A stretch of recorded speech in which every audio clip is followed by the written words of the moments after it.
I have to give Konami its credit. There isn't too many formats where we can have this much diversity. I mean, let's face it, World Chalice won the second biggest event in history. Pendulum Magician was thought of to be the sole best deck of the format until other decks caught on. And we got to see some decks I thought would never top an event. I think that we're in the golden age of the Link era, and I hope this trend continues. But if I could paraphrase one of my favorite artists, everything ain't all roses, as we still have a bit of problematic cards on our hands. In this video, I'm going to be talking about where they should wind up on the Forbidden List and why. I'm TheCaliEffect, and if you guys want to see more videos like this, then I forbid you not to destroy that subscribe button. If I said that right, you should be hitting that subscribe button. But more importantly, hit that notification bell because we just too strong. Without further ado, I present to you the top 5 cards that need to be on the Forbidden List in some capacity.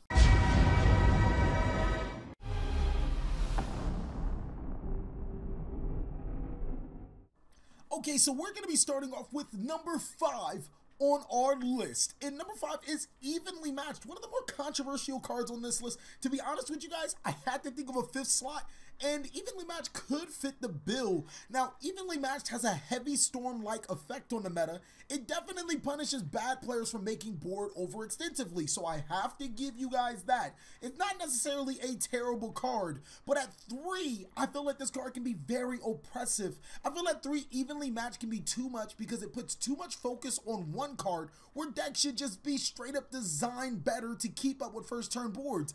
I mean, let's face it, everybody's had that one time where you open up a pretty decent hand and you set up a nice board. Now, I'm not saying that your opponent shouldn't be able to break that board or interact with you whatsoever, but Evenly Matched is literally like a kick in the nuts of a card, and then your opponent still has 5 additional cards to work with. Now, do you tell me that that's fair for you guys to see a card like that 33% of the time you open up going second? I really don't think so. And I really would say if I were to put Evenly Matched on the Forbidden List, I would put it as semi-limited because I don't think that it's good enough to be banned. And I think limited might, I think it would be a really good transition period for it to go from semi-limited to limited, while other strategies learn how to deal with first turn board. So I do think that it's a very necessary card to the Yu-Gi-Oh card game right now, but hopefully soon enough we could put it to limited status and other decks already have enough firepower to keep up with first turn boards.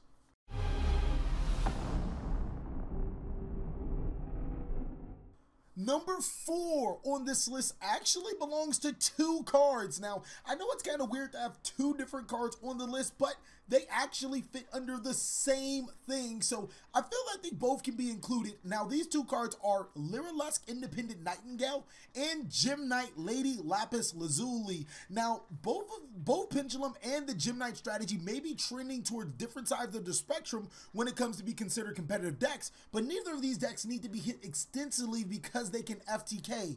If you hit the true problematic cards for these FTK-like decks, then you don't have to destroy the deck manhandedly. I think that both of these strategies are very exceptional strategies. Nothing really busted about them and nothing really bad about them. But I think that if you go around hitting other cards before hitting the truly problematic cards, Lyralesque Independent Nightingale is just a FTK-like card. I mean, it's the reason why we had Tyrant Neptune banned in the first place, which now thinking back at it, you should probably hit the more problematic card, but I'm rambling right now. FTKs are never healthy for Yu-Gi-Oh! No matter how successful they can be pulled off. If I wanted to play by myself, I'd rather just play traditional format. So why are we keeping FTK-like cards or cards that enable FTKs in a format where we want to play Yu-Gi-Oh! Or we would at least like to play Yu-Gi-Oh! With other players?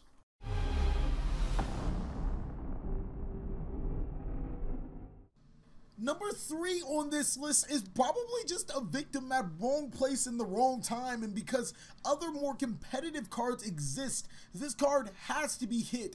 The card that we're talking about in question is Trickstar Reincarnation. Now, Trickstar Reincarnation in a vacuum isn't a bad card at all. It's actually a bad card. It's not that great of a card outside of its own strategy, but the problem with Yu-Gi-Oh! Is as newer cards get mixed in with older cards, some of them they put players in pretty bad scenarios a la the Reincarnation Droll and Lock combo, and that's the reason why we would be hitting Trickstar Reincarnation. I mean, we could limit Droll and Lockbird, but Droll does serve a bigger purpose in the Yu-Gi-Oh meta than Reincarnation, and ultimately Reincarnation should or could be eroded so it wouldn't interact with Droll and Lockbird and remain at 3. But the problem with that is it hasn't, so we have to address the cards. And like I said before, Droll and Lockbird has a bigger purpose inside of the Yu-Gi-Oh meta, preventing players from searching.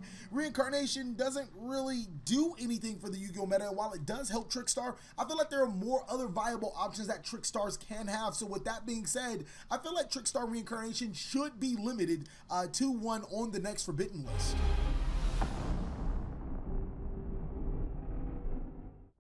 Number 2 on this list, after years of avoiding the Forbidden list, it finally meets its demise, and I tried my hardest. I know I tried my hardest not to make any puns in this video, and I pray for forgiveness every day, but I just had to drop that pun. Number 2 on this list we're talking about is Card of Demise, and Card of Demise is genuinely a problematic card that often goes unnoticed because the decks that use it can mask it very, very well. I mean, I play True Draco, so a diagram here, a masterpiece there, and everybody wants True Draco banned. But the thing is, you can hit the consistency of the deck in more than one way to keep it a viable option. It's a win-win situation. Glue eaters like me can still play True Draco into the next format, and you guys see a less powerful version of True Draco that is more balanced. I mean, ultimately, Card of Demise grants 3 free cards to decks that can maximize its potential. I mean, seriously, the drawbacks on Card of Demise are laughable. I can't special summon? I can't inflict damage? I mean, come on now. What kind of drawbacks are those for a card that literally grants you 3 free cards?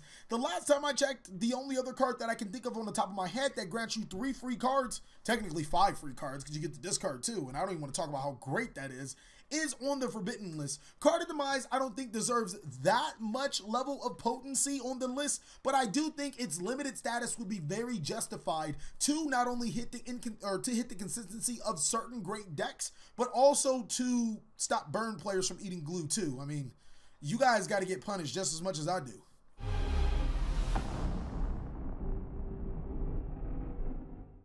Number 1 on this list is arguably the most problematic card of the format, and while the deck is seeing a decline, I can still see the sorcery it's performing. Okay, I'll stop. I need to stop with the puns. I need to go to Punhab, okay?